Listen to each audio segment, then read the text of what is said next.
สะภะคะวะโตอะระหะโตสัมมาสัมพุทธัสสะ නිර්වාණ සරණයි සියලු දෙනාටම ලෞතර බුදුරජාණන් වහන්සේ වදාළ ධර්මයට අනුව බලනකොට ඔබ මා ඇතුළු මේ සමස්ත ලෝක සත්වයාම දීර්ඝ සංසාර ගමනක් ගෙවාගෙන ඉන්නේ. ධර්මයේ ඇසුරු කරන්න ලැබිච්ච වෙලාවේ වටිනාම දේ තමයි ඉක්මනින්ම මේ ධර්ම මාර්ගයේ හැසිරීලා මේ සංසාර දුක සංසාර ගමන නිමා කරගන්න එක. ඒ සසර දුක දැන සසර නිමා කරගනු කැමැති සත්පුරුෂ පිඟුතුන් දෙසා සිද්ධ කරන උතුම් ධර්ම සාකච්ඡාවක් සමගයි ඔබ සම්බන්ධව සිටින්නේ. මේ විභජ්‍යවාද ශාසන සමීක්ෂා ධර්ම මණ්ඩපයේ අදත් සුපුරුදු පරිදි සාකච්ඡා මණ්ඩපයේට වැඩම කොට සිටිනවා ලබනෝරුව කන්ද ආරණ්‍ය සේනාසනාධිපති රාජකීය පඬිතු ශාස්ත්‍රපති කොත්මලේ කුමාර කස්සප පඬිතු හාමුදුරන් වහන්සේ අපි තාමත් ගෞරවයෙන් හාමුදුරන් වහන්සේව පිළි අරගන්නවා. තිරුවන් සරණයි කස්සප හාමුදුරනේ. තිරුවන් සරණයි සමිඳුරනේ. ඔබ දන්නවා අපි මේ සාකච්ඡා මණ්ඩපයේදී දීඝනිකායෙහි සඳහන් වන සංගීති සූත්‍රයෙහි ඇතුළත් දහම් කරුණු පිළිබඳව එකින් එකගෙන ඒ ගැන විශ්ලේෂණාත්මක ධර්ම විග්‍රහයක් සිද්ධ කරනවා. ඉතින් එහිදී භවතණ්හාව කියන කරුණ පිළිබඳව සති කිහිපයක් කතා කළා. භවතණ්හාවට හේතුව කුමක්ද? ඒ වගේම භවතණ්හාව කොහොමද සසර දුකට හේතු වන්නේ කියන එක. දැන් ඒත් එක්කම සඳහන් වෙන කරුණක් තමයි ඒ සසර දුක නිමා කරගන්නට කොහොමද කරුණු කාරණා පෙළ ගැසී තියෙන්නේ කියන එක. දැන් අන්න එහිදී විශේෂයෙන්ම අරහත් ඵලය සාක්ෂාත් කර ගැනීම පිළිබඳව කතා කරනකොට විද්‍යා විමුක්ති සාක්ෂාත් කර ගැනීම පිළිබඳව කතා කරනකොට ඒ සඳහා අනුපූර්ව ක්‍රමවේදයක් තියෙනවා. විද්‍යා විමුක්ති සඳහා හේතු වන ධර්ම තියෙනවා. අන්න ඒ පිළිබඳව යම් ආරම්භයක් අපි පසුගිය සතියේදී ලබා ගත්තා. කසප හාමුදුරනේ විද්‍යා විමුක්ති වලට අපි හේතුව පිළිබඳව සාකච්ඡා කරනකොට අපි කතා කළා සත්ත බොජ්ජංග පිළිබඳව. ඉතින් පසුගිය සතියේදී සත්ත බොජ්ජංග අතුරින් බොජ්ජංග ධර්ම තුනක් පිළිබඳව කතා කළා. සති සම්බොජ්ජංගය, ධම්මවිචේ සම්බොජ්ජංගය සහ විරිය සම්බොජ්ජංගය පිළිබඳව කතා කළා. අද අපිට කතා කරන්න තියෙනවා ඉතිරි ධර්ම පිළිබඳව. කසප හාමුදුරනේ ඊළඟට අපිට හම්බ වෙනවා පීති සම්බොජ්ජංගය. මේ ප්‍රීතිය කියන එක සම්බොජ්ජංගයක්. අපි ඒ සම්බන්ධයෙන් හොඳ පැහැදිලි කිරීමක් කරන්න ඕන. තෙරුවන් සරණයි සියලු දෙනාටම. භවතණ්හාව පිළිබඳව අපි කතා කරගෙන යන ගමනේදී භවතණ්හාව සහ භවතණ්හාවට ආහාර වන ධර්ම පිළිබඳව අපි පසුගිය සතිය තුළ සාකච්ඡා කළා. ඒ වගේම අපි මේ භවතණ්හාව දුරු කරන්නට හේතු වන අරිහත් ඵලය සාක්ෂාත් කර ගැනීමට හේතු වන කාරණා පිළිබඳව අපි කතා කරමින් යනකොට තමයි ඒ විද්‍යා විමුක්ති ධර්මයන්ට ආහාර වන සත්ත බොජ්ජංග ධර්ම පිළිබඳව අපි සාකච්ඡා කරන්න පටන් ගත්තේ. ඒ සති සම්බොජ්ජංග, ධම්මවිචය සම්බොජ්ජංග, විරිය සම්බොජ්ජංගයන් පිළිබඳව කතා කළා. ඊට පස්සේ අපිට තියෙන්නේ පීති සම්බොජ්ජංගය පිළිබඳව. ප්‍රීතිය කියලා කියන්නේ අපේ හිතේ ඇති සතුටු වන ප්‍රීතිමත් බව. එතකොට මේ ප්‍රීතිමත් බව යම්කිසි කෙනෙකුගේ චිත්තසංතානය තුළ ඇතිවන්නට හේතු වන පසුබිම් තිබෙනවා. ඒ හැම එකක්ම කුසල පසුබිම්ම නෙමෙයි, අකුසල පසුබිමුත් තිබෙනවා. අකුසලයේ තුලත් කෙනෙකුට ප්‍රීති සොම්නසක් ඇතිවන්නට පුළුවන්කම තියෙනවා. නමුත් ඒ අකුසල සිතක් තුළ උනත් කෙනෙකුට සොම්නසක් ප්‍රීතියක් හටගත්තාට ඒ දේවල් බොජ්ජංග ධර්ම බවට පත්වන්නේ නැහැ. ඒවා අකුසල ධර්මයන් ඇසුරු කරන අකුසල පාක්ෂික ධර්ම නිසා. මෙතනදී ප්‍රීතිය කියන වචනයෙන් අර්ථ ගන්නවන්නේ ප්‍රීතිය කියන වචනයෙන් හඳුන්වන්නේ මේ කුසල පාක්ෂික ධර්මයක්. ඒ කියන්නේ කුසල් සිත්වල ඇතිවන කුසල ධර්මයක් ලෙස. ඒ වගේම ප්‍රීතිය පිළිබඳව අපි දකිනකොට ප්‍රීතියෙහි නොඑක් නානාවිධ ප්‍රභේද අපිට දකින්නට පුළුවන්කම තියෙනවා. කුද්දක ප්‍රීති, කනික ප්‍රීති, පරණ ප්‍රීති, උද්වේග ප්‍රීති මේ ආදී ප්‍රීතියෙහි ඇති නානත්වයන් අපට ධර්මයේ තුල විග්‍රහ වන ආකාරය දකින්නට පුළුවන්කම තිබෙනවා. ඉතින් මේ ප්‍රීතිය කියලා කියන එකේ මූලිකම දේ තමයි හිතේ ඇතිවන ඒ ප්‍රීතිමත් බව නැතිනම් ඒ විදර්ශනාව සහිතව පවත්නා සිතක ඇතිවන ඒ සතුටු සහගත ස්වභාවය. එතකොට මේ ප්‍රීතිය කියන කාරණය චිත්ත ඒකාග්‍රතාවය තුලත් ලබන්නට පුළුවන්කම තියෙනවා. ඒ තමයි සමාධිය තුල අපි ලබා ගන්න ප්‍රීතිමත් බව. ඒක අපි ධානා අංගයක් ලෙසත් හඳුනා ගනු ලබන දෙයක් ප්‍රීතිය කියන දේ. ඉතින් මෙන්න මේ කෙසේ වෙතත් ප්‍රීතිය අපේ ජීවිතයට ඊටාම අවශ්‍ය වන දෙයක් නිර්වාණගාමිනී ප්‍රතිපදාවක ගමන් කරන කෙනෙකුට. මොකද ප්‍රීතිමත් බවක් නැතිව යම් කිසි දෙයක් සිද්ධ කරන්නට පුළුවන් කමක් නැත්තේ නැහැ. ප්‍රීතිමත් බවක් නැතුව කෙනෙකුගේ සංසිඳීම, සිතකය සංසිඳීමක් හෝ සැපවත් බවක් හෝ එමත් නැතිනම් එතනින් එහාට අපිට ලැබිය හැකි ධර්මයක් විශේෂයෙහි හිත දියුණු කිරීමක් අපිට මූලික ලෙසම කතා කරන්න පුළුවන් කමක් නැත්තේ නැහැ. ඒ නිසා ප්‍රීතිය ලබාගත් කෙනෙකුට තමයි එතනින් එහාට දියුණුවක් ලබන්නට පුළුවන්කම තියෙන්නේ ඒ ධර්ම මාර්ගයේ තුල. ප්‍රථම ධානයේ උපදවගත්ත කෙනෙකුට තමයි ဒုတိ ය ධානයේ උපදව ගන්නට පුළුවන්කම තිබෙන්නේ. ඉතින් ඒ විතක්ක ਵਿਚාර පීති සුඛ ඒකග්ගතා කියන ධර්මයන්ගේ ප්‍රථම ධානයේහි තියෙන ලක්ෂණ බවටපත් වෙන්නේ. ඉතින් මෙන්න මේ ආකාරයෙන් බලනකොට මේ ප්‍රීතිය කියන දේත් චිත්තසංතානයේහි පවතින ඊටාම වැදගත් ලක්ෂණයක් ධර්ම අවබෝධය සඳහා හේතු වන. මේ ධර්ම අවබෝධයට හේතු වන මේ ප්‍රීතිය විශේෂයෙන්ම විදර්ශනා සහිත චිත්තයන්හි දියුණු වෙනකොට ඇතැම් තැනකදී විදර්ශනා උපක්ඛිලේශ පිළිබඳව කතා කරනකොට ඒ කියන්නේ දසවිධ විපස්සනා උපක්ඛිලේශ පිළිබඳව කතා කරනකොටත් ඒ තැනකදී මේ ප්‍රීතිය එක ධර්මයක් ලෙස විපස්සනා උපක්ඛිලේශයක් ලෙස හඳුන්වනවා. ඒකට හේතුව බවට පත්වන්නේ මේ කෙනෙක් විදර්ශනාව වඩනකොට ස්කන්ධයන්ගේ උදේවැය ආදී සම්මර්ෂණය කරනකොට හිතේ ඇතිවන ඒ ඒකාග්‍රතාව සහිත මනසෙහි ඇතිවන ප්‍රීතිමත් බව කෙනෙකු වරදවා තෘෂ්ණා දෘෂ්ටි වශයෙන් ඇසුරු කරන්නට පෙළඹෙනවා. ඒ තෘෂ්ණා දෘෂ්ටි මාන වශයෙන් ඒ විපස්සනා ප්‍රීතිය ඇසුරු කරනකොට අන්න ඒක තමයි කෙනෙකුට උපක්ඛිලේශ ධර්මයක් හැටියට හඳුන්වන්නේ. ඒකෙන් කියන්නේ ප්‍රීතිය නරක දෙයක් කියලා නෙමෙයි. ප්‍රීතිය උනත් කෙනෙකුට අර විදිහේ අකුසලයකින් කෙලෙසයකින් ඇසුරු කරන්නට පුළුවන්කම තිබෙන බව. ඉතින් ප්‍රීතිය සම්බොජ්ජංගයක් ලෙස කතා කරන්නේ අන්න ඒ විදිහේ උපක්ඛිලේශයන්ගෙන් ඇසුරු නොකරන ලද විදර්ශනා සිතක නැගෙන කෙලෙස් ධර්මයන්ගේ යටපත් වීම, සංසිඳීම, නීවරණයන්ගේ යටපත් කිරීම තුළ උපදනා සිතෙහි ප්‍රීතිමත් බව තමයි මෙතනදී ප්‍රීති සම්බොජ්ජංගයේ ලෙස හඳුන්වනු ලබන්නේ. ඒ ප්‍රීති සම්බොජ්ජංගය උපදවා ගැනීමේදී නිරතුරුවම ඒහා අනුසාරයෙන් අපිට ඇතිවන දේ තමයි සංසිඳීම කියන දේ. එතකොට ප්‍රීතියක් නැතිව යම්කිසි කෙනෙකුට ඉන්නහාට ධර්ම මාර්ගයේහි ගමනක් ඇත්තේ නැහැ. නිසා මූලික අංගයක් තමයි ප්‍රීතිය කියන දේ ධර්ම ප්‍රතිපදාවක් පුරන කෙනෙකුට. ඒ නිසාම තමයි මේ ප්‍රීතිය සම්බොජ්ජංගයක් හැටියට, බොජ්ජංග ධර්මයක් හැටියට ධර්මයේ තුල හඳුන්වන්නේ. ඉතින් මේ ප්‍රීතිය පිළිබඳව දක්වනකොට අපිට දකින්නට පුළුවන් ඇතැම් තැන්වල උදාහරණ සහිතව ප්‍රීතිය පිළිබඳව විග්‍රහ කරනවා. යම් කිසි විදිහකින් දිය බඳුනක් කලයක් අරගෙන සිසිල් ජලයක මේ කලය එබුවොත් එහෙම මේ කලය මතු පිටත් වතුරෙන් පෙඟෙනවා, ඇතුළතත් වතුරෙන් පෙඟී යනවා. මේ කලයේ මෙන්න මෙතන වතුරෙන් සිසිල් ජලයෙන් ස්පර්ශ කළේ නැහැයි කියලා කියන්නට බැරි තරම් මේ කලය ප්‍රීතියෙන් මේ කලයේ සිසිල් ජලයෙන් පිරී යනවා.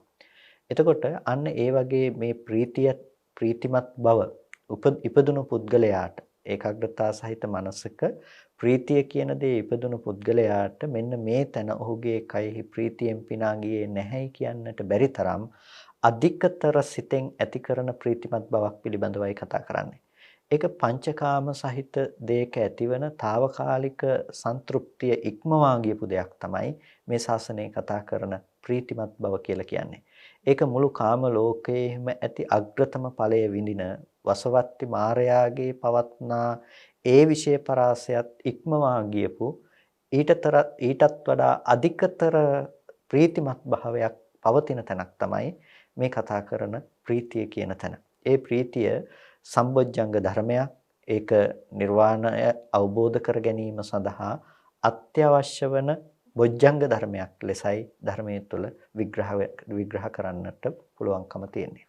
මේ ධර්මයේ පිළිබඳව අවබෝධයෙන් අඩුදවිය කල්පනා කරනවා බුදුදහමෙහි මේ දුක, ඒ වගේම දුකට හේතුව අත්හැරීම මෙන්න මේ වගේ දේවල් විශේෂයෙන් සාකච්ඡා කරන නිසා බුදුදහම අනුව ජීවත් වෙනකොට ටිකක් දුකසේද ජීවත් වෙන්නට තියෙන. ටිකක් දුක් මුසු මුහුණෙන් සියල්ල මත හැරලා දාලා කනගාටුදායක විදිහටද ජීවත් වෙන්න තියෙන්නේ කියලා තමයි කල්පනා කරනවා. අපිට සමහර අය කතා කරන දකින්නක් තියෙනවා ඒ වගේ. ඇත්තටම මේ බුදුදහම පිළිබඳව තියෙන අවබෝධය නැතිකම නිසා. විශේෂයෙන්ම ඔබ තේරුම් අරගන්න බුද්ධ ධර්මයෙන් විග්‍රහ කරන්නේ ලෝකයේ සහ අපේ ජීවිත පිළිබඳව යථාර්ථවාදී දෙයක්. අපේ ජීවිතයේ ලෝකයේ ඇත්ත කතාව තමයි බුදුදහමෙන් විග්‍රහ කරලා තියෙන්නේ.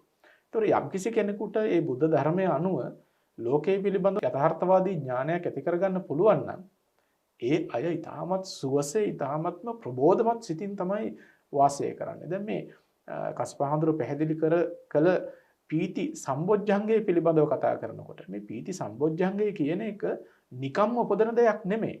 මෙය ලෝකය පිළිබඳව අවබෝධ කරගෙන ලෝකයේ ආදීනව තේරුම් අරගෙන ඒ ලෝකයට තියෙන තෘෂ්ණාව යම් ප්‍රමාණයකට මැඩ පැවැත්වීමෙන් ඇතිවෙන ඒ සංසිඳීමත් එක්ක තමයි මේ ප්‍රීතිමත් ගතිය ඇති වෙන්නේ. කෙලෙස් සංසිඳීමත් එක්ක විශේෂයෙන් පංච නීවරණයන් යටපත් වීමත් එක්ක තමයි මේ ප්‍රීතිය කියන උත්තරීතර ධර්මය මතුවෙන්නේ. ඉතින් කස්සපහඳුර හරි ලස්සන තැනක් මතු කළා. කාම ලෝකයේ ඉහළම කෙනානේ වසවත් මරු කියලා කියන්නේ.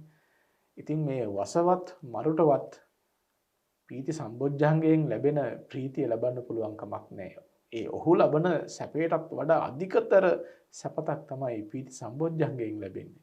ඉතින් ධර්ම මාර්ගයේ හැසිරීමෙන් ලබන සැනසෙල්ල කොයිතරම්ද කියලා ඔබට තේරුම් අරගන්න ඉතාමත්ම වැදගත් තැනක් ඒක. පීති සම්බොජ්ජංගයට පස්සේ අපිට හම්බ වෙනවා පස්සද්ධි සම්බොජ්ජංගය සංසිඳීම. මොකද්ද කස්සපහඳුරනේ මේ සංසිඳීම කියලා කියන්නේ? අපි ඒ ගැන පැහැදිලි කිරීමක් කරමු. අපිට ධර්මයේ තුල ලබන්නට පුළුවන් සැනසීම අපිට සීමා කොට දක්වන්නට පුළුවන් කමක් නැත්තේ නැහැ. එය ප්‍රීතිමත් බව තුළම නතර වෙන දෙයක්ුත් නෙමෙයි. ප්‍රීතිය ඉක්මවා ගිය ප්‍රීතිමත් කෙනාටත් ඇතිවන තවත් නිවීමක් තමයි සංසිඳීම කියලා කියන්නේ. ඒකට අපි හඳුන්වනවා පස්සද්ධියයි කියලා. ස්වාමීන් වහන්සේ මුලින් සිහිපත් කළා වගේම වර්තමානයේ තුලත් ඒ කියන්නේ මේ බුදුදහම පිළිබඳව ඇතම් විට මේ අශුභවාදී දැක්මක් ඇතැම් අය තුල ඇති වෙලා තියෙනවා. මේ අනිත්‍ය දුක්ඛ අනාත්ම කියන මේ ත්‍රිලක්ෂණ ධර්මයක් පිළිබඳව කතා කරනවා. මේ ආදී ධර්මයන් නිසා මේ හැමදේම අත්හරින්න කියලාද කියන්නේ. මේ ආදී දේවල් නිසා මේක මේ අසුභවාදී දෙයක් හැටියටත් ඇතැම් කෙනෙක් නුනුවණින් මෙනෙහි කිරීම දකින්නට ලැබෙනවා. දැන් ඒකම කස්සපාඳුන්න ඔක්කොම අතහැරියට පස්සේ මොකද්ද තියෙන සැප?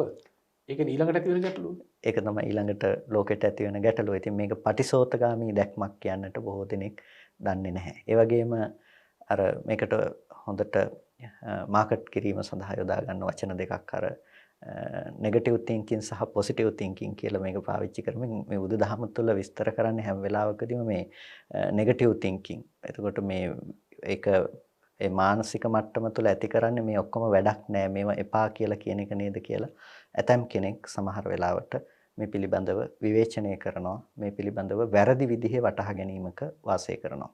ඇත්තටම මේ ශාසනයේ පටිසෝතගාමී ශාසනයක්, පටිසෝතගාමී දර්ශනයක්. ඒ කියන්නේ ලෝකයා මෙතෙක් කල් හෙව්ව විදිහට නෙමෙයි මේක මේ ශාසනය තුළ පෙන්වා දෙන්නේ. මොකද හොයපු දේවල් තුළ දැන් ඇති කියලා තෘප්තිමත් බවට පත්වෙච්ච මිනිස්සෙක් කොහෙවත් හොයාගන්න පුළුවන් කමක් නැහැ. කියන්නේ පංචකාමයේ අනුව දුවන මනසක් තියෙන මිනිස්සෙකුට දැන් ඇති කියලා හිතුන ජීවත් වීමට තියෙන ආසාව අත්හල ජීවිතේ පුරාවට සියලුම දේවල් අංග සම්පූර්ණව ලබාගත්ත මිනිස්සෙක් කවදාවත් හොයන්න පුළුවන් කමක් නැත්තේ නැහැ. ඒ නිසාම තමයි පංචකාමයට අනුව නොයන දර්ශනයක් විදිහට බුදුරජාණන් වහන්සේ අවබෝධ කරගෙන ලෝකයට දේශනා කළේ ওই පැත්තෙන් නෙමෙයි සැනසීම හොයාගන්නට තියෙන්නේ මෙන්න මේ පැත්තෙන් කියලා අපිට වෙනම මාවතක් පෙන්වා දුන්නේ. ඉතින් ඒ මාවත තුල ගමන් කරනකොට අර ලෝකයා කතා කරන දේ තුලින් ලැබෙන දුක් සහිත සැනසීම తాවකාලික ආස්වාදය කියන එක ලැබෙන්නේ නැහැ. නමුත් මේ තුල තියෙන සැනසීම සහ මේ තුල තියෙන නිවීම කියන දේ උපරිම තලයෙන් තියෙන දෙයක්. ඒක කාම ලෝකයේ වසවත් මරුටවත් මේක සීමා කරන්නට බැරි දෙයක්. වසවත් මරුවත් නොවිඳිනා දෙයක් තමයි මේ ශාසනය කතා කරන ඒ සැපය සහ ඒ ප්‍රීතිමත් බව කියලා කියන්නේ. ඉතින් අන්න ඒ ප්‍රීතිමත් බව උපදවගත්ත කෙනෙකුට තවත් එහාට යනවා. ප්‍රීතිය ඉක්මවා ගිය දෙයක් තමයි පස්සබ්දිය කියලා කියන්නේ. එතකොට ඒ ප්‍රීතිමනස්ස කායෝ පස්සම්භති කියලා කියනවා ප්‍රීතිමත් මනසක් ඇති පුද්ගලයාගේ මේ සිත සංසිඳනවා වගේම ඔහුගේ කයත් සංසිඳනවා. එතකොට මේ සිත කය දෙකම සංසිඳන ඒ පුද්ගලයාට කවදාවත් දරත ඇත්තේ නැහැ. ඒ කියන්නේ කායිකව සහ මානසිකව ඇතිවන පීඩනයන් ඔහු කරා පැමිණෙන්නේ නැහැ. ඔහුට සිතේ ඒකාග්‍රතාවයේ මත ඇති කරගත්ත සංසිඳීමක් ඔහුට තියෙනවා.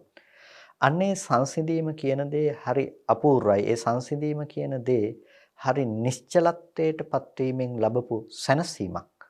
ඒ සැනසීම තමන්ගේ මනස ඊටමත් ප්‍රභාස්වර මට්ටමකින් දකින්නට පුළුවන් දෙයක් බවටයි පත්වන්නේ. හරියට මේ අපිරිසිදු ජලයක අපිරිසිදු බව දුරු කරපු බව වගේ තමයි පිරිසිදු බව ඉපදවීම වගේ තමයි නීවරණයන්ගෙන් සිත යටපත් කරපු ලක්ෂණය කියලා කියන්නේ. අන්න එබඳු විලක මේ ප්‍රීතිය නැමැති ජල තරංග සමහර විටක දකින්නට පුළුවන්කම තියෙනවා. අන්නේ ප්‍රීතිය නැමැති ජල තරංග දකින්නට තියෙන තැනක යම්කිසි විදිහකින් ප්‍රීතිය නැමැති ජල තරංග ජල රැලිත් යම්කිසි විදිහකින් යටපත් කළොත් නැතිනම් එයත් නගින් නැති තැනකටපත් කළා මේ ජලය නිශ්චල කළොත් ඒ ජලය ඊටමත් සුපහැදිලි සුපසං ජලයක් ලෙස දකින්න පුළුවන්කම තියෙනවා. ඒ ඇතුළත අපිට හොඳට පරීක්ෂණය කරන්නට දකින්නට පුළුවන්කම තියෙනවා. අන්න ඒ වගේ තමයි යම්කිසි කෙනෙකුගේ සිතේ මේ ප්‍රීතිය නගිනකොට මේ ප්‍රීතියටත් එහා ගිය ප්‍රීතියත් ඉක්මවා ගිය දෙයක් තමයි පස්සද්ධිය කියලා කියන්නේ. ඔහුගේ සිතේ සංසිඳීම උපේක්ෂා සහගත ඒ පස්සද්ධිය ඔහුගේ සිතේ මූලිකත්වය අරගෙන කටයුතු කරනවා. අන්න ඒ පස්සද්ධිය ඇති කෙනෙකුට තමයි ඔහුට සැපය හෝ ඊට පස්සේ එහාට යන අනිකුත් සමාධි සහගත ධර්මතාවයන් ප්‍රධාන ලෙස ඇසුරු කරන්නට පුළුවන්කම ලැබෙන්නේ අන්න ඒ විදිහේ සංසිඳීම කියන දේ උපරිමයෙන් උරුම කරගත්ත පුද්ගලයෙකුට. ඒ නිසා ධර්මයේ පිළිබඳව යථාබෝධයක් ලබන්නට පුළුවන්කම තියෙන්නේ මේ සිත කය දෙක සංසිඳුණු පුද්ගලයෙකුට. අන්නේ සිත කය දෙක සංසිඳීම කියන ලක්ෂණය යම්කිසි කෙනෙක් තුළ ඉපදවා ගැනීමෙන්මයි ඔහුට නිවැරදි දැක්මක් නැතිනම් ස්කන්ධ ධාතු ආයතන ආදී ධර්මයන් පිළිබඳව වුණත් අවබෝධ කරගන්නට පුළුවන්කම තියෙන්නේ. ඒ නිසා තමයි මේ පස්සබ්දිය සම්බොජ්ජංගයක් හැටියට දක්වන්නේ. පස්සබ්දිය යම් තැනක නැත්තම් මේ බොජ්ජංග ධර්මයේ දියුණු වෙන්නේ නැතිනම් ඔහුට මේ ධර්මය අවබෝධ කරනවා කියන එක ප්‍රායෝගිකව सिद्ध කරන්නට පුළුවන් දෙයක් නෙමෙයි. පස්සබ්දිය අනිවාර්යයෙන්ම තිබිය යුතුයි යම් තැනක ධර්මයේ අවබෝධයක් කරන්නට අවශ්‍ය නම්. ඒ නිසා පස්සබ්දිය මේ සිත කය දෙකේ සංසිඳීම කියන කාරණාව අපි තුල අනිවාර්යයෙන්ම උපදවාගත යුතු කරුණක්. පස්සබ්දිය නැතිනම් ඔහුට අනිවාර්යයෙන්ම මෙතන වැඩෙන නිවනක් ඇත්තේ නැහැ. ඒ කියන්නේ බොජ්ජංග ධර්මයන්ගෙන් තොරව අපිට නිවන පණවන්නට පුළුවන් කමක් නැති නිසා.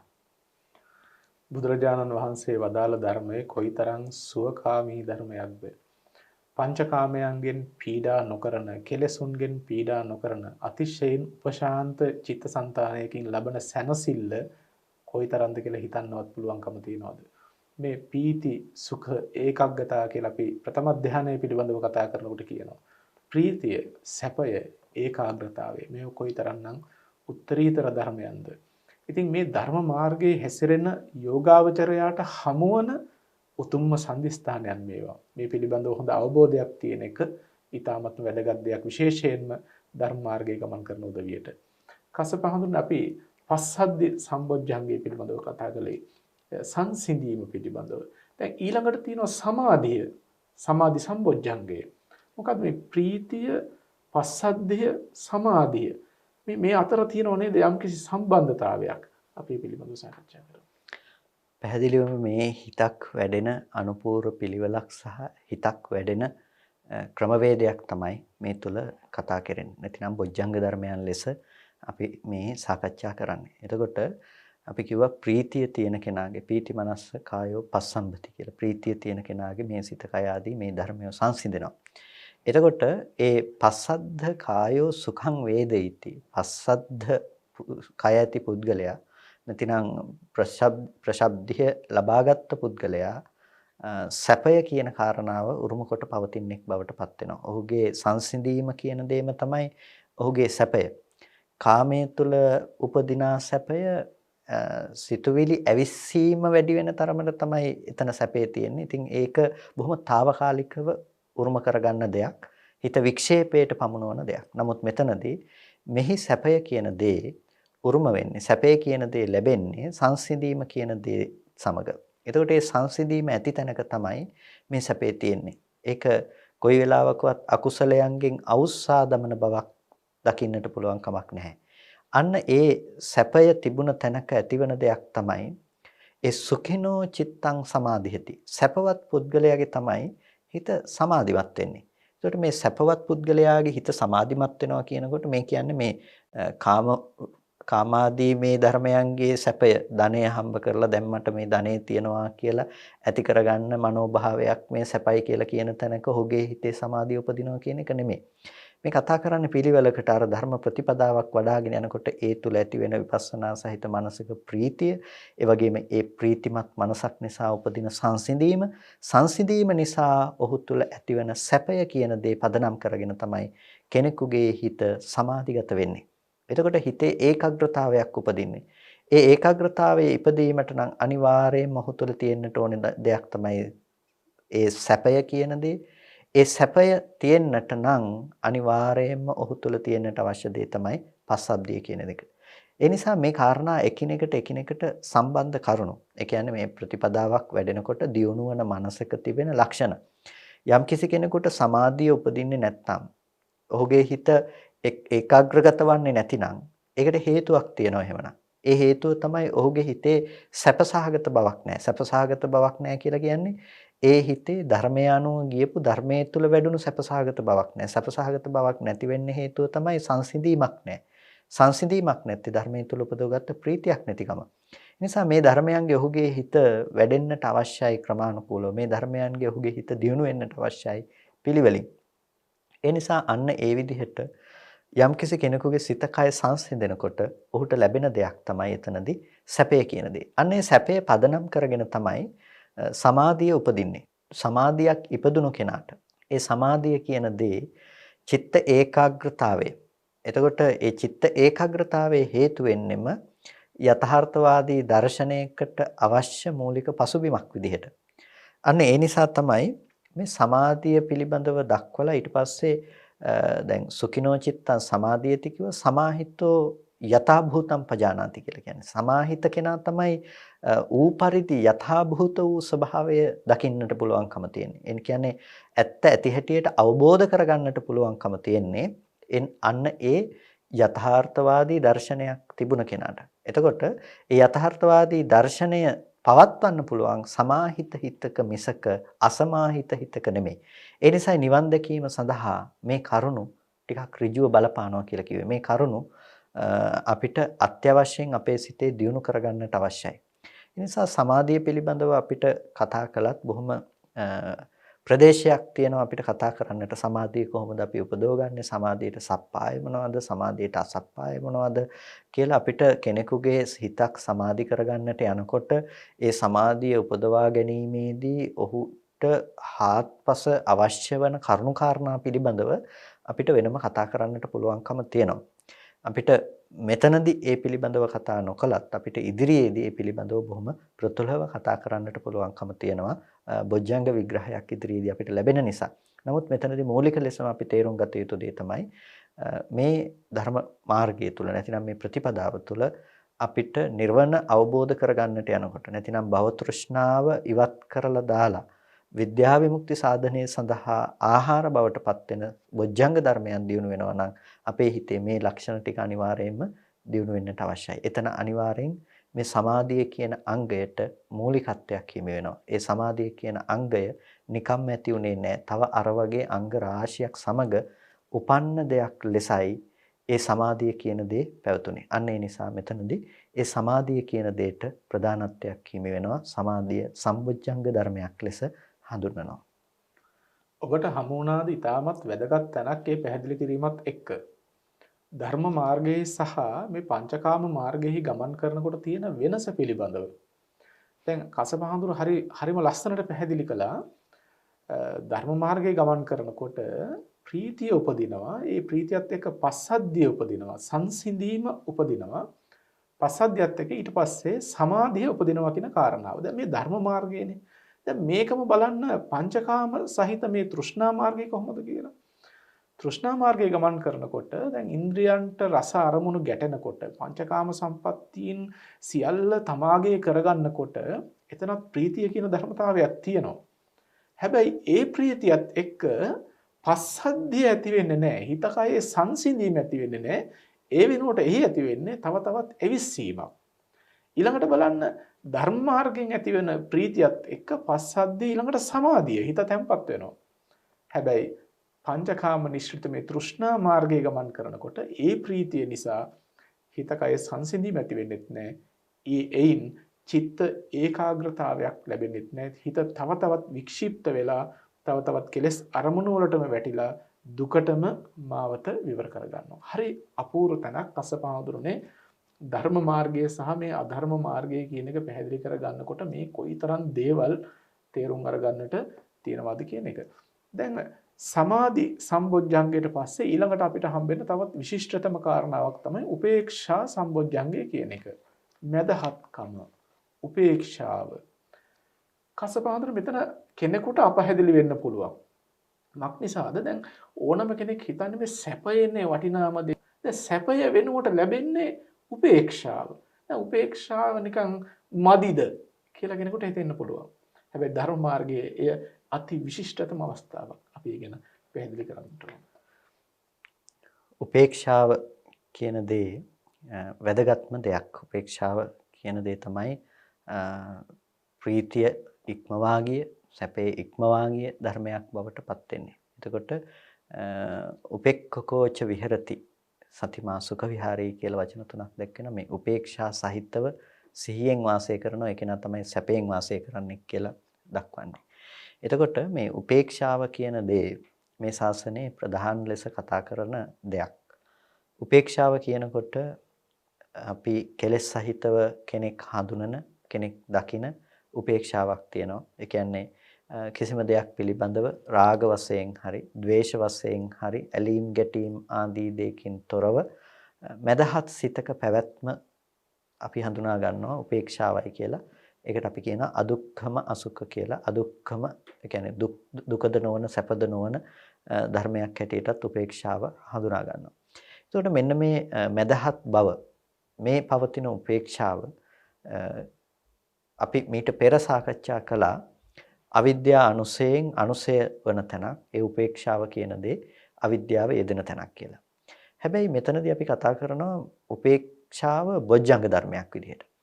අන්නේ බොජ්ජංග ධර්මයක් විදිහට කතා කරන උපේක්ෂාවත් අර කතා කරපු උපේක්ෂාවත් අතර සෑහෙන වෙනස් බවක් තියෙනවා. මේ කතා කරන්නේ ධර්මයේ තුල අපි ලබා ගනු ලබන අද්විතීය අවස්ථාවක් පිළිබඳව මේ උපේක්ෂාව කියලා අපි කතා කරන්නේ. එය සැපයේ ඉක්මවා ගිය සංසිඳීම කියන දේ උපරිමස්තලයටපත් වුණ අවස්ථාවක් තමයි උපේක්ෂාවයි කියලා කියන්නේ. අන්න ඒ උපේක්ෂාව අපේ චිත්තසංතානය තුල යථාර්ථ අවබෝධයට බෙහෙවින් උපකාරක අවස්ථාවක්. රහතන් වහන්සේටත් පවතින්නේ උපේක්ෂාවක්. අපි ඒකට කියනවා චලංග සමන්නාගත උපේක්ෂාව කියලා. අංග 6කින් යුක්ත උපේක්ෂාවක් තමයි රහතන් වහන්සේටත් පවතින්නේ. උන්වහන්සේත් කිසිම ස්පර්ශ ආයතනයක් පිළිබඳව කොයිම වෙලාවකවත් ඇවිස්සීමක් ඇත්තේ නැහැ. ඒක රාග වශයෙන් හෝ ද්වේෂ වශයෙන් හෝ ඒ ආයතනයන්හි සැරිසරීමක් ඇත්තේ නැහැ.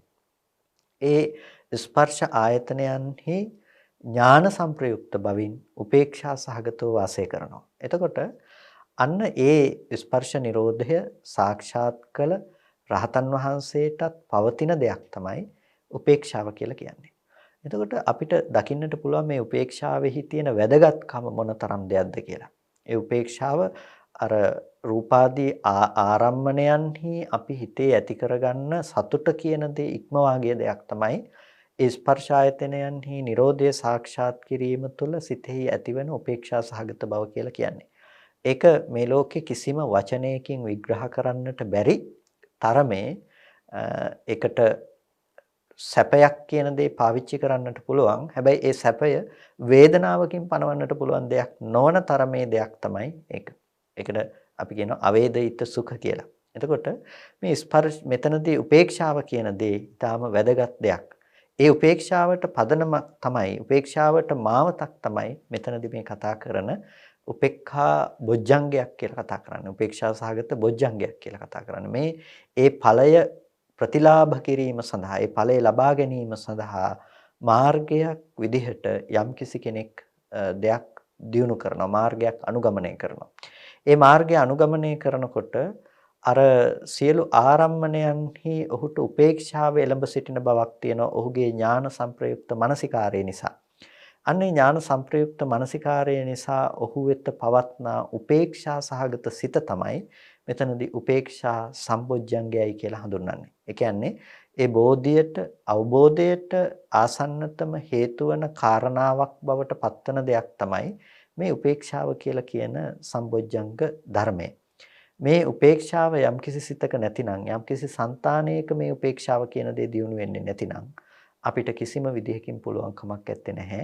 එතනින් එහාට මේ ප්‍රතිපදාවේ දියුණුවක් කරන්නට. ඒ නිසා උපේක්ෂා සම්බොජ්ජංගය අරමුණු වල අපි අපේක්ෂා රහිත වන කම තෘෂ්ණා දෘෂ්ටි වශයෙන් ඇසුරු කරන්නට අපේක්ෂා රහිත වන කම අපිට අනිවාර්යෙන් එළඹ සිටින්නට අවශ්‍යයි. ඒ අරමුණු වල කම්පිත නොවන බවක් අපිට ඇති කරගන්නට අවශ්‍යයි. අන්න ඒ ආරම්මණයන්හි ඇති කරගත්තා වූ කම්පිත නොවන අකම්පිත ලක්ෂණය තමයි මෙතනදී අපිට ඇතිවන උපේක්ෂා සහගත සිත බවට පත් වෙන්නේ. අන්න ඒබඳු උපේක්ෂාව සම්බොජ්ජංග ධර්මයක්. ඒ උපේක්ෂාව නිවනට ආසන්න ධර්මයක්. කෙනෙකු නිවනට පැමිණවීම සඳහා හේතු වන කාරණාවක් හැටියට අපිට හඳුනා ගන්නට පුළුවන්කම තියෙනවා. පස්කම් සොයන්ගින්ම සැපත සතුට සැනසෙල්ල ලබා ගන්නට කියලා උත්සාහ කරන සත්වයන්ට ගොඩක් වෙලාවට හිතෙන්නේ මේ කුමක් හරි ස්පර්ශ කිරීමෙන් ලබන සැපේ තමයි උතුම්ම දේ කියලා.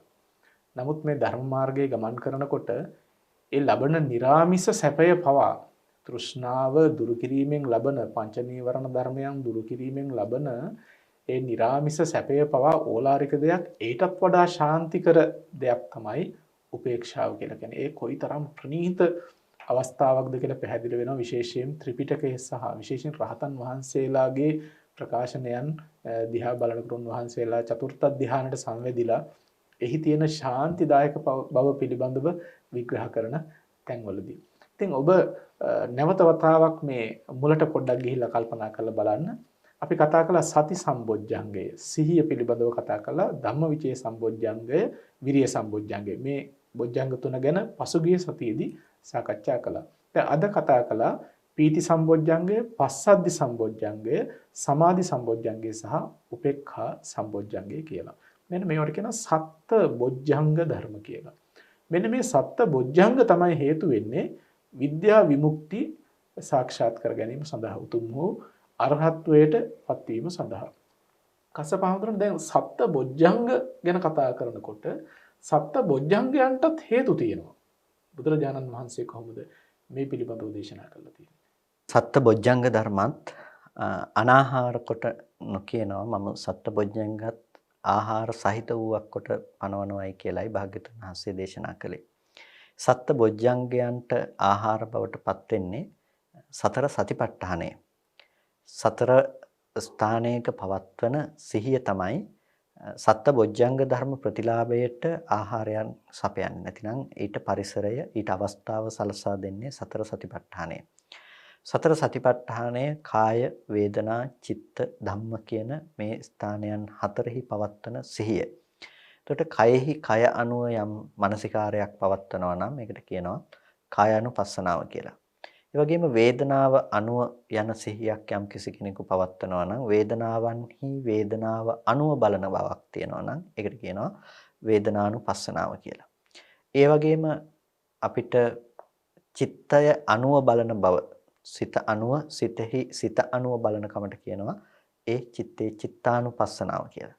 ඊට පස්සේ ධර්මයන් අනුව බලන බවට කියනවා ධම්මානුපස්සනාව කියලා. ඉතින් මේ සතර සතිපට්ඨානයම තුලම සිහිය තමයි වර්ධනය වෙන්නේ. සිහිය පැවැත්විය යුතු ස්ථාන හතරක්. සිහිය වඩන කෙනෙකුට අවශ්‍ය අනිකුත් ධර්මයන් දියුණු වෙනවා. නැතිනම් අපි බොජ්ජංගයන් තුළ කතා කරපු ඒ හැම දෙයකටම පසුබිම සකස් වෙනවා මේ සතර සීවටන්. එහෙමත් නැතිනම් මේ අපි පවත්වන සිහිය හතර තැනක පවත්වන සිහිය කියන දේ දියුණු කිරීම තුළ. ඉතින් මේ සතිපට්ඨානය කියන දේ අපේ ජන සමාජයට බොහොම සමීප වූ දෙයක්. අපි මෙතනදී ප්‍රධාන වශයෙන් කතා නොකලද ඒක අපේ ජන සමාජය තුළ බොහෝ වෙලාවට සාකච්ඡා වන නිරන්තරයෙන්ම අපේ ඇත්තන් ඇසුරු කරන දෙයක් තමයි සතර සතිපට්ඨාන ධර්මය කියලා කියන්නේ.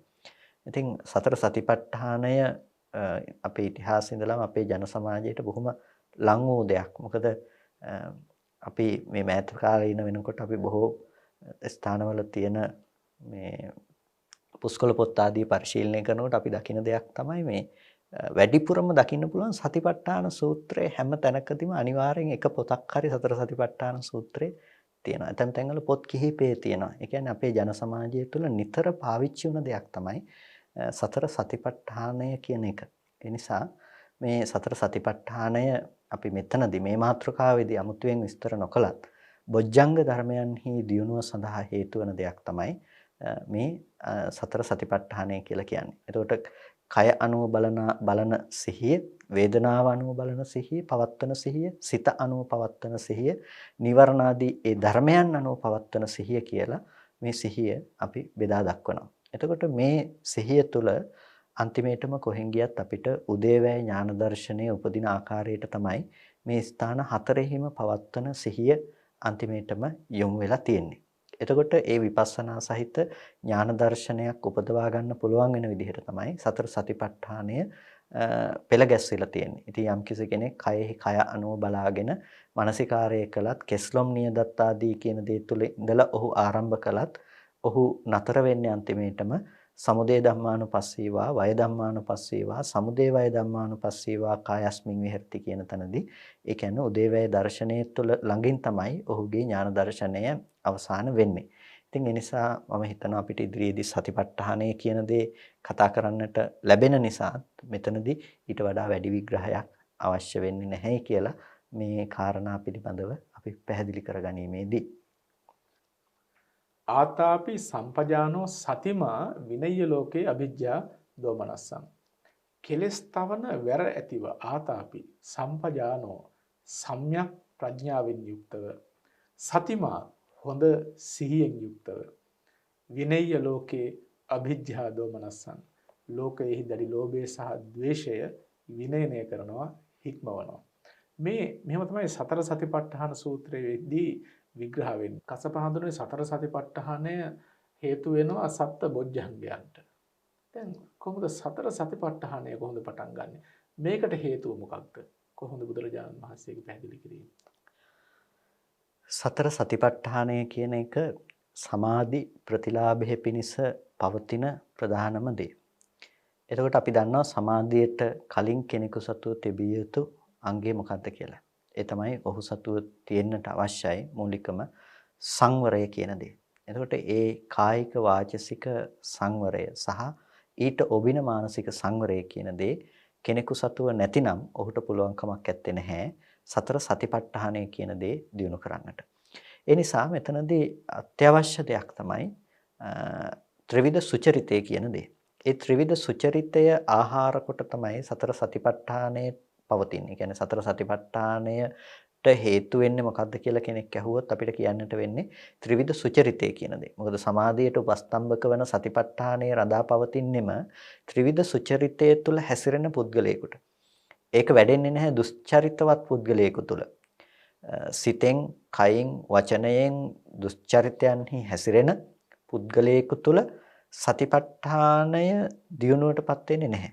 මොකද ඔහු දන්නේත් නැතුවම ඔහුගේ සිතට අකුසල සිතුවිලි ඇතිවත් වෙනවා නම්, ඔහු මනසින් විවිධ දුස්චරිතෙහි යෙදෙනවා නම්, මනෝ දුස්චරිතය ඔහු සිද්ධ කරනවා නම්, નિરાයාසයෙන්ම ඔහු ඒ ඇති කරගනු ලබන වැරදි සහගත චින්තනය නිසාම කායික වාචසික හැසිරීමටත් ඔහු පෙළඹෙනවා. එතකොට කායික වාචසික හැසිරීම පිළිබඳවත් ඔහුට ඒ විදිහේ වැරදි පැවැත්මක් පවත්වන කල එතන පවත්වන සම්‍යක් සතියක් හෝ සම්‍යක් ප්‍රඥාවක් කිසිසේත්ම ඇත්තේ නැහැ. අන්න ඒ නිසා තමයි සතර සතිපට්ඨානයට කුමක්ද ආහාර කියලා හුවොත් එහෙම සතර සතිපට්ඨානයට ආහාර බවට පත් වෙන්නේ සතර සතිපට්ඨානය ඇති කරන්නට ප්‍රත්‍යක් බවට පත් වෙන්නේ ප්‍රධාන වශයෙන්ම ත්‍රිවිධ සුචරිතය කියන දේ. එතකොට මේ ත්‍රිවිධ සුචරිතයේ තිබුණොත් කායිකව ඇති කරගත්තු සුචරිත බව, වාචසිකව ඇති කරගත්තු සුචරිත බව සහ මානසිකව ඇති කරගත්තු සුචරිතවත් බව යම්කිසි කෙනෙකු තුළ පවතිනවා නම් අන්න ඒ කෙනාට තමයි සතිපට්ඨානය දියුණු කරන්න පුළුවන්කම තියෙන්නේ.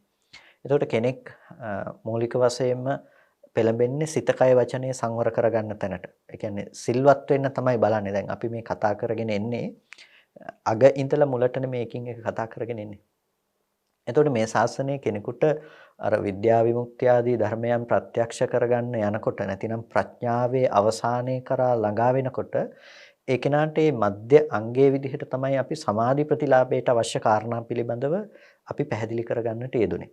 එතකොට මේ සමාධි ප්‍රතිලාභයටත් මූලික වෙන කාරණාවක් විදිහට තමයි අපිට හම්බ වෙන්නේ සීලය කියන දේ. ඒ කියන්නේ අද අපි විසින් ආරක්ෂා කරගත යුතු අපි විසින් ඇති කරගත යුතු ප්‍රධානම දේ. එතකොට ඒ සීලයට අදාළ කොටස තමයි මේ ත්‍රිවිධ සුචරිතය තුළ අපි කතා කරන්නේ. එතකොට යම්කිසි කෙනෙක් කයින් වචනයෙන් මනසින් වැරදෙනවා නම් වැරදීම් සිද්ධ කරනවා නම් ඔහුට එතනින් එහාට සිහියේ ඇතිවන යහපත් බවක් ගැන කතා කරන්න පුළුවන් කමක් නැත්තේ නැහැ. ඒකයි මේ පුද්ගලයාට සිහිය වැඩෙන්නේ නැහැ කියලා කියන්නේ. ඒ නිසා කායික වාචසික සුචරිතය ඇති කර ගැනීම සඳහා උත්සාහවත් වෙන කෙනෙකුට තේරුම් යනවා මානසික සංවරත්වය නැතිනම් මානසිකව සුචරිත බව ගොඩනගෙන්නේ නැතිනම් ඔහුට කය වචන දෙක සංවර කරගන්න බෑ කියලා. නිසා ශික්ෂා පදය විදිහට ගත්තාම මූලික විදිහටම තියෙන්නේ අපිට කය වචන දෙක රැකගන්නේ කොහොමද කියලා. ඒකට කය වචන දෙක රැකගන්න යන කෙනෙකුට තේරෙනවා මගේ හිත රකින්න නැතුව කොයි වෙලාවකවත් මට කය වචන දෙක රකින්න බෑ කියලා. ඒ නිසා ඔහුට අවශ්‍ය වෙනවා සිත රැකගන්න. අන්න හිත රැකගන්න යනකොට ඔහුට අවශ්‍ය වෙනවා සිත කුසල සහගත මානසිකාරයන්හි තබා සංවරත්වයට පමුණව ගන්න. අන්න එයාට තමයි එතකොට සතිපට්ඨානය වඩන්න පුළුවන්කම තියෙන. සතිපට්ඨානයේ අවශ්‍යතාවය දැනෙන්නේ ඔහුට මෙන්න මේ ත්‍රිවිධ සුචරිතයක් තුළ ඔහු පිහිටියොත් පමණයි. ත්‍රිවිධ සුචරිතය තුළ පිහිටපු නැති කෙනෙකුට කොයි වෙලාවකවත් සතර සතිපට්ඨානයේ අවශ්‍යතාවයක් පේන්නේ නැහැ. සතර සතිපට්ඨානය යම් කිසි කෙනෙකුට අවශ්‍ය වෙන්නේ නැතිනම් ඔහුට බොජ්ජංග ලැබෙන්නේ නැහැ. බොජ්ජංග අවශ්‍ය වෙන්නේ නැහැ. බොජ්ජංග අවශ්‍ය වෙන්නේ නැත්නම් යම් කිසි කෙනෙකුට විද්‍යා විමුක්ති ධර්ම ලැබෙන්නේ නැහැ. ඒ නිසා මේ සතිපට්ඨානයටත් ආහාර වන ප්‍රධානම ධර්මය තමයි මේ කතා කරන මූලික විදිහටම අපි ධර්ම මාර්ගයේ තුල දකින සීල ප්‍රතිපදාව වගේ අපිට හම්බ වන ත්‍රිවිධ සුචරිත ධර්මය කියන එක. මේ කතා කරන්නේ ලෞතර බුදුරජාණන් වහන්සේ වදාළ නිවන් මගනේ. මේ සමස්ත සංසාර දුකම නිමා කරගන්න තියෙන උත්තරීතරම මාර්ගය. ඉතින් මේ උත්තරීතර අරහත් ඵලය සාක්ෂාත් කරගන්නට විද්‍යා විමුක්ති සාක්ෂාත් කරගන්නට සත්ත බොජ්ජංග අවශ්‍ය වෙනවායි කියලා අපි කතා කළා. සත්ත බොජ්ජංගයන් සඳහා සතර සතිපට්ඨානය හේතු වෙනවායි කියලා කතා කළා. දැන් අපේ කසපහඳුරු පැහැදිලි කළා සතර සතිපට්ඨානය සඳහා ත්‍රිවිධ සුචරිතය හේතු වෙනවායි කියලා. ත්‍රිවිධ සුචරිතය කියනකොට කාය වචී මනෝ වශයෙන් තියෙන මේ සුචරිතවත් බවනේ. තව පැත්තකින් කියනවා නම් මේ සීලයනේ. ඉතින් සීලය ගැන කතා කරනකොට සීලයට විනය කියන එක කොයිතරම් අත්‍යවශ්‍ය කාරණාවක්ද. විශේෂයෙන්ම ලෞතර බුදුරජාණන් වහන්සේ මේ විනය පනවන්නෙම මේ සීලය හොඳින් ආරක්ෂා කර ගැනීම සඳහා. විනය ශික්ෂාපද ආරක්ෂා කරනවායි කියන එක සීලයට අතිශයින්ම අවශ්‍ය කරන ධර්මයක්. ඉතින් එසේ තිබියදී විනය ශික්ෂාපදයන්ට ගරහන සිල්වත් ගුණවත්කම් වලට ගරහන සාමාන්‍යයෙන් කෙලිලොල් ජීවිතයක් වර්ණනා කරන බවක් අපට ඇතැම් දේශනා තුලින් පවා අහන්නට දකින්නට ලැබෙනවා. මේකෙන් වෙනසෙන්නේ අන්තිමට නිර්වාණ මාර්ගයේනේ. විනයට ගරහනකොට සීලයට ගරහනකොට ඒකෙන් දුරු වෙන්නේ ත්‍රිවිධ සුචරිතයයි. ත්‍රිවිධ සුචරිතය නැති වෙනකොට සතර සතිපට්ඨානෙ නැති වෙනවා. සත්ත බොජ්ජංග නැති වෙනවා. විද්‍යා විමුක්ති නැති වෙනවා. නිර්වාණය තමයි එයින් ගිලිහිලා යන්නේ. අන්න ඒ නිසා ඔබ විශේෂයෙන්ම කල්පනාකාරී වන්න. විශේෂයෙන් මේ යුගයේ බලනකොට ඇතම් උදවිය තමන්ගේ අඩුපාඩුකම් තමන්ගේ වැරදි දැක්ම අනුව මේ සිල්වත් ගුණවන්තකම් විනය ශික්ෂා පදයන් මේවට ඉතාමත්ම ගරහමින් මේවා අනවශ්‍ය දේවල් හැටියට මේවා බමුණු මත හැටියට තමයි වෙලාවට ප්‍රකාශ කරනවා අපිට පේන්න තියෙනවා. මේවා ආදානග්‍රාහීකම් නිකන් දැඩිව කොටගත් ධර්ම හැටියට තමයි විග්‍රහ කරනවා පේන්න තියෙනවා. ඒවට හසු වෙන්න එපා. ඔබ නිවැරදිව බුදුදහම ඉගෙන ගන්න, බුදුදහම හදාරන්න, නිවැරදිව ඒ ධර්ම මාර්ගයේ ගමන් කරන්න. එතකොට තමයි මේ උතුම් අරහත් ඵලය සාක්ෂාත් කරගන්නට පුළුවන්කම තියෙන්නේ. කසපහඳුරනේ දැන් අපි කතා කරන්නේ ත්‍රිවිධ සුචරිතය පිළිබඳව. ඒක විනයත් එක්ක ගත්තම අපිට ඉතාමත්ම වැදගත් දෙයක්. විනය විතරක් නෙමෙයි ධර්මයක් මේකට අවශ්‍ය කරන. ධර්ම විනය දෙකම සුසඳ වුණොත් තමයි මේ ගමන යන්නට පුළුවන්කම තියෙන්නේ. දැන් ත්‍රිවිධ සුචරිතය කොහොමද ගොඩනැගෙන්නේ? මොකක්ද මේකට අපි හේතු හැටියට දකින්නේ? යම් කිසි කෙනෙකු තුළ ත්‍රිවිධ සුචරිතය ගොඩනගෙන්නට අවශ්‍ය නම් අනිවාර්යයෙන්ම ඔහුගේ ඉන්ද්‍රිය ධර්මයන් බොහොම සංවරව තිබිය යුතුයි. ඉන්ද්‍රිය ධර්මයන් බිඳ බලන කෙනාට ඉන්ද්‍රිය සංවරත්වයක් නැති පුද්ගලයෙකුට කවදාවත් සුචරිත ධර්මයක හැසිරෙන්න පුළුවන් කමක් නැත්තේ නැහැ. මොකද ඔහුගේ හිත හැම වෙලාවකදීම ඉන්ද්‍රියන් පිනවීම සඳහාම යන නිසා. ඉන්ද්‍රියන්ගේ සතුටු වන බවටම ඔහු යන නිසා. ඔහු නැවත නැවත රූප, ශබ්ද, ගන්ධ, රස, ස්පර්ශ ආදී ධර්මයන් වෙතම පෙරලා යනවා මිසක ඔහු කොයි වෙලාවකවත් ඒ ධර්මයන්ගේ තියෙන ආදීනව පැත්තක් දකින්නේ නැහැ. මොකද ඉන්ද්‍රියන් තුලින්ම ගන්නා අරමුණු තමයි සුභවාදී ලෙස ඔහු දකින්නේ. ඒ නිසා අපි කියනවා නම් යම්කිසි කෙනෙක් ත්‍රිවිධ සුචරිතය උපදව ගත යුතුයි කියලා ත්‍රිවිධ සුචරිතය උපදව ගන්නවා කියලා අන්න ඒකට ආහාර කොට පවතින්නේ ඉන්ද්‍රිය සංවරය කියන එක. ඉන්ද්‍රිය සංවරත්වයේ නැති පුද්ගලයෙකුට ලෝකේ කවදාවත් කොයිම විදිහකටවත් පුළුවන් කමක් නැත්තේ නැහැ සුචරිතවත් ජීවිතයක් ගත කරන්නට. ඒ නිසා සුචරිතයට හේතුව තමයි මේ කතා කරන අපිට ඉන්ද්‍රිය සංවරය කියන දේ. එතකොට අපිට ඇහෙන් රූපයක් දැකලා ඒ රූප නිමිති අනුනිමිති වශයෙන් අරගන්න නැතුව ඉන්නවා නම් කනෙන් ශබ්ද අහලා ඒ ශබ්දාරම්භය නිමිති අනුනිමිති වශයෙන් මේක ලස්සන ශබ්දයක් මිහිරි මේක අහවල් කෙනාගේ ශබ්දේ මේක මට මේ විදිහට ගිහිල්ලා හොයා ගන්නට පුළුවන් කියලා අපි ඒව අනුරූපව අපි කල්පනා කරන්නට යන්නේ නැතිනම් මේ ආදී ලෙස පවත්තන ඉන්ද්‍රියන් හැම එකකම පවත්තන සංවරය තමයි මේ ඉන්ද්‍රිය සංවරය කියලා කියන්නේ. ඉතින් ඉන්ද්‍රිය සංවරය හරි අපූර්ව සංවරයක්. ඉන්ද්‍රිය සංවරය පිළිබඳව අපි කතා කරනකොට අපිට නිතින්ම අපේ සිහියට නැගෙන්නේ මේ ශාසනයේ ඉන්ද්‍රිය සංවර භික්ෂුන් වහන්සේ අතරින් අග්‍රස්ථානයටපත් උන නන්ද තෙරුන් වහන්සේ. නන්ද තෙරුන් වහන්සේ ඊටාම කාමභෝගී ජීවිතයක් ගිහි කල ගත කරපු තෙරුන් වහන්සේ නමක්. අපි දන්නවනේ පැවිද්ද තුල භාග්‍යතුන් වහන්සේ නන්ද කුමාරයාව පැවිදි කර ගැනීම සඳහා භාග්‍යතුන් වහන්සේ අනුගමනය කර ක්‍රියාපිළිවෙත පිළිබඳව අපි අපේ බෞද්ධ සාහිත්‍ය තුල අපි අහලා තියෙනවා, අපි ඒක කියවලා දැනගෙන තියෙනවා. ඉතින් නන්ද තෙරුන් වහන්සේ පසුව මොනතරම් ඉන්ද්‍රිය සංවරය අනුව ගිය උත්තමයන් වහන්සේ නමක් බවට පත් වුණාද කියලා කියනවා නම් ඒ නන්ද තෙරුන් වහන්සේගේ ඉදිරිය බැලීමක්, දෙපස බැලීමක් තියෙනවා නම් ඒකද සිහි ඇතුව කරන දෙයක් හැටියටයි ධර්මයේ තුල දැක්වෙන්නේ. ඉදිරිපස බලන බැල්මකදී මේ බැලීම තුලින් මට රාග සහිත, දේශ සහිත, මෝහ සහිත මානසිකාරයන් ඇති නොවේවා කියලා පවත්වන සිහියක් නන්ද තෙරුන් වහන්සේට තිබුණයි කියනවා. අපිට හිතට දෙක අරමුණු නිමිති හොඳට අරගත්තට පස්සෙත් නොඇටහෙනකොට නන්ද තෙරුන් වහන්සේගේ සිහිය මොනතරම් ඉන්ද්‍රියන් කෙරෙහි පවත්වපු සිහියක්ද, මොනතරම් ඉන්ද්‍රියන් පිළිබඳව සංවරත්වයක්ද කියනවා නම් ඉදිරිපස බලන බැල්මක පවා උන්වහන්සේ බැලුවේ ඊටමත් සිහියෙන් යුක්තව. ඉදිරිපස බලන බැල්මකදී පවා උන්වහන්සේට හොඳ සංවර බව උපදව ගැනීමට අවශ්‍ය කල්පනාවක් තිබුණයි කියනවා. ඉතින් ඒ නිසා මේ ශාසනයේ ප්‍රධානම ඉන්ද්‍රිය සංවරය ගැන කතා කළොත් අපිට අමතක කරන්නට බැරි චරිතය තමයි නන්ද තෙරුන් වහන්සේගේ චරිතය. ඉතින් ඉන්ද්‍රිය සංවරය අනිවාර්යයෙන්ම නිවන් දකින කෙනෙකුට අත්‍යවශ්‍යයෙන්ම ඇති කරගත යුතු දෙයක්. ඉන්ද්‍රිය සංවරය නැතිකම තමයි බොහෝ කෙනෙකුට දුෂ්චරිතයන් කරා ළඟාවන්නට හේතුවක් බවට පත් වෙන්නේ. ඒ නිසා ත්‍රිවිධ සුචරිතයට ආහාර බවට පත්වන්නේ කෙනෙකු තුළ පවත්නා මේ ඉන්ද්‍රිය ධර්මයන් පිළිබඳව පවත්නා සංවරත්වයයි කියලා භාග්‍යතුන් වහන්සේ අපට දේශනා කරනවා. නිසා ඒට ආහාර නැතිනම් ත්‍රිවිධ සුචරිතයට ආහාර ඉන්ද්‍රිය සංවරයයි කියලා අපිට කියන්නට සිද්ධ වෙනවා. කසපහඳුරුමේ ඉන්ද්‍රිය සංවරය ත්‍රිවිධ සුචරිතය පිළිබඳව කතා කරනකොට භික්ෂුන් වහන්සේගේ ප්‍රතිරූපය, භික්ෂුන් වහන්සේ නමක් කියනකොට තියෙන සංවරය, උන්වහන්සේගේ ස්වභාවය හිතට මැවිලා පේනවා. මක්නිසාද මේ ඒ බඳු වූ සංවරයක් ගොඩනැගිලා තියෙන්නේ මෙබඳු වූ දහම් පසුබිමක් තුල නේද කියන කාරණාවත් එක්ක. භික්ෂුන් වහන්සේ නමක් කිව්වම කොයිතරම් උපශාන්ත, කොයිතරම් චිත්තසංතානයන් පහදන සුළු චරිතයක්ද. විශේෂයෙන්ම තේරගාථා වගේ බලනකොට පැහැදිලි වෙනවා උන්වහන්සේලා දේශනා කරනවා රහතන් වහන්සේලා භික්ෂුන් වහන්සේලා කොයිතරම් නිවිච්ච ජීවිතද ගත කරන්නේ. උන්වහන්සේලාගේ අතපය දිගහැරීමක් පවා හරීම ප්‍රසන්නයි, සිත් කලුයි, සිත් අද ගන්නාසුළුයි. ඉතින් යම් යම් අවස්ථාවලදී සංසාරගත ඇතැම් පුරුදු නිසා සමහර රහතන් වහන්සේලා තුල වුණත් යම් යම් පුංචි රළු ක්‍රියාවන් දක්නට ලැබිලා තියෙනවා. ඒවා සංසාරගත ස්වභාවයන් නිසා. නමුත් භික්ෂුන් වහන්සේ නමක් කියන්නේ මහා සංවරයක් තියෙන, මහා ඉන්ද්‍රිය දමනයක් තියෙන පිරිසක්.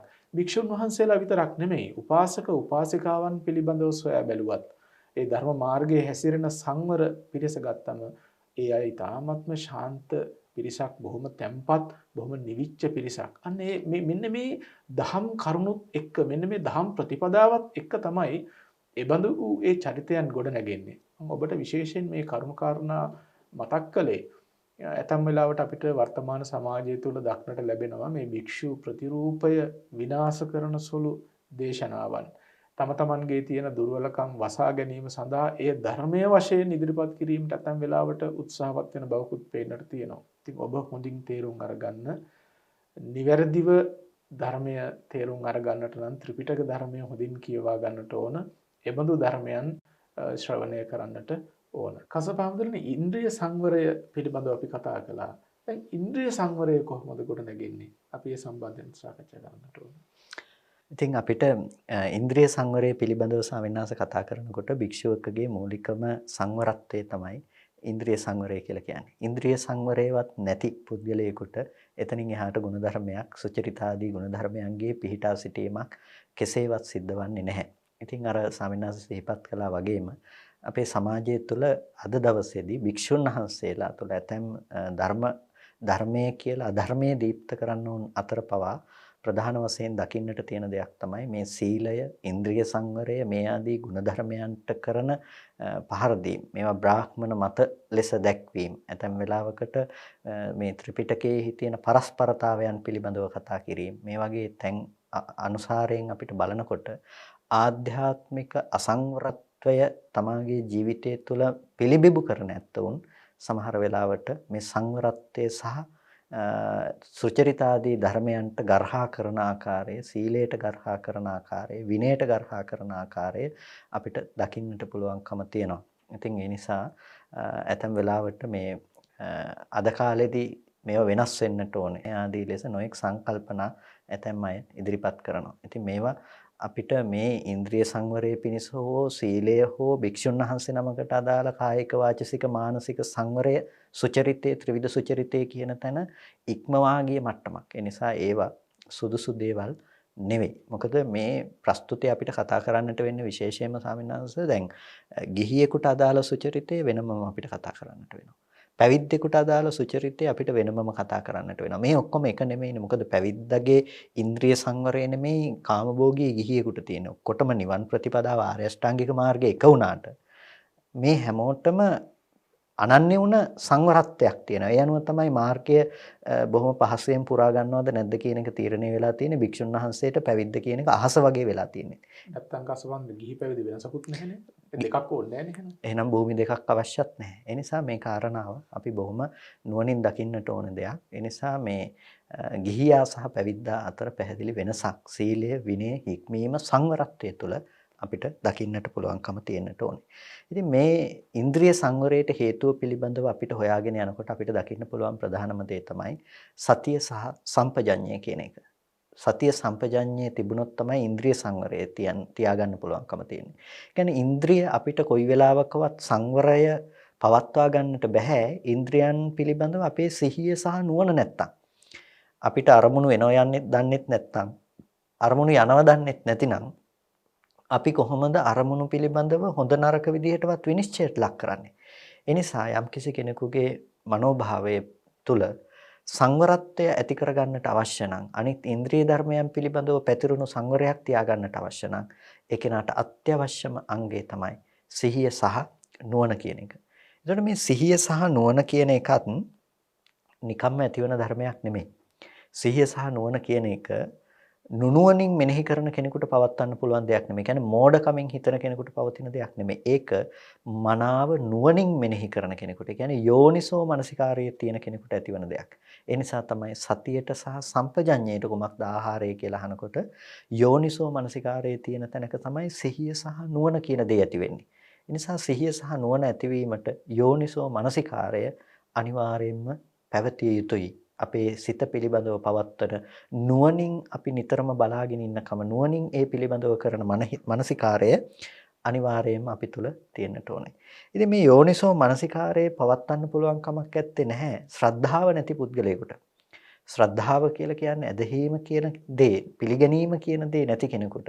බුදුරජාණන් වහන්සේ ධර්මය සංඝයා පිළිබඳව පිළි නොගන්නා පුද්ගලයෙකුට, ඒ පිළිබඳ විශ්වාස නොකරන කෙනෙකුට ඔහුට මේ දහම් ප්‍රතිපදාවේ වැඩිමක් සිද්ධ වෙන්නේ. ඒ නිසා යෝනිසෝ මනසිකාරයේ පවත්වගෙන යන්න පුළුවන්කම තියෙන්නේ.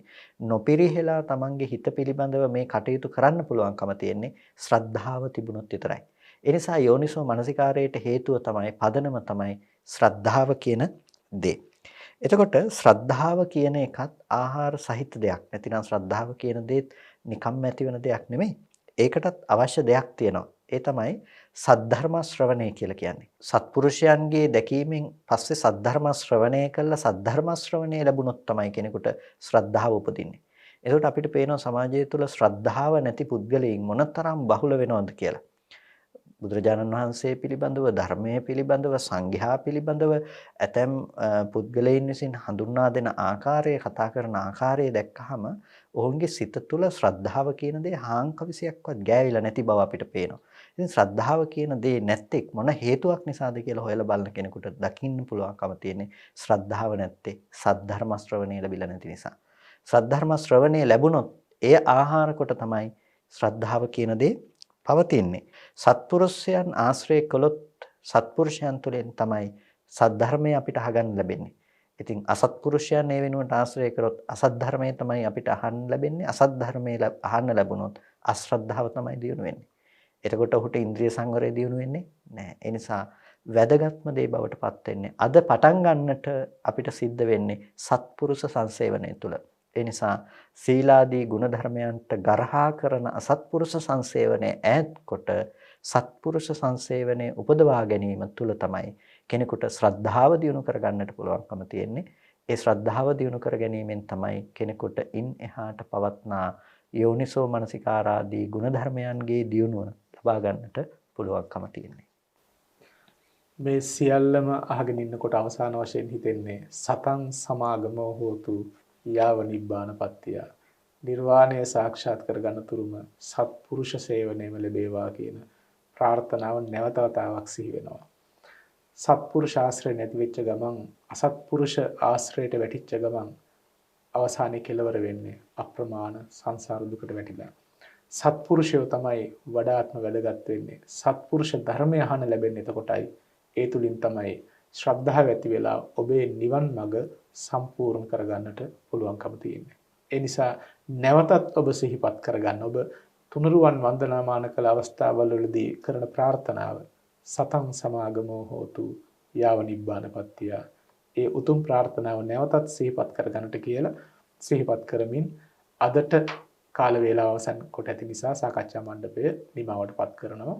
අදත් මේ උතුම් දහම් කරුණු පැහැදිලි කිරීම වෙනුවෙන් වැඩමවා වදාළ ලබනෝරුව කන්ද ආරණ්‍ය සේනාසනාධිපති රාජකීය පඬිත ශාස්ත්‍රපති කොත්මලේ කුමාර කස්සප පඬිතුහාමුදුරන් වහන්සේට අපි විශේෂයෙන් පුණ්‍යානුමෝදනා කරනවා. ඒ වගේම අද ධම්සභා මණ්ඩපයේ දායකත්වයෙන් කටයුතු කරනවා එංගලන්තයේ පදිංචි චාන්දනී කළුගම්පිටිය මහත්මිය විසින් එතුමිය බලාපොරොත්තු වෙනවා පසුගියදා ජන්මදිනය සිහිපත් කළ පූජ්‍යපාද පිටිගල ගුණරතන ස්වාමින්ද්‍රයන් වහන්සේට නිදුක් නිරෝගී සුවපත් භාවය චිරජීවනය සැලසේවා කියන උතුම් ප්‍රාර්ථනාව ඇති කරගෙන තියෙනවා. ඉතින් ඒ අනුව දායකත්වයෙන් කටයුතු කරන පින්වත් සෑම සිළු දෙනාටත් විශේෂයෙන් ආශිර්වාද කිරීමට බලාපොරොත්තු වෙන ඒ ස්වාමින්ද්‍රයන් වහන්සේටත් සදේවක ලෝකයාටත් මේ රැස් කරගත් කුසල ධර්මයන්ගේ බලයෙන් සියලු යහපත සිත ශාන්තිය අභිවෘද්ධිය සැලසේවා ලෞතුරු ශාන්තියෙන් සැනසෙන්නට මේ පින් හේතු වාසනා පාරමී වේවා හැම දිනාටම තෙරුවන් සරණයි.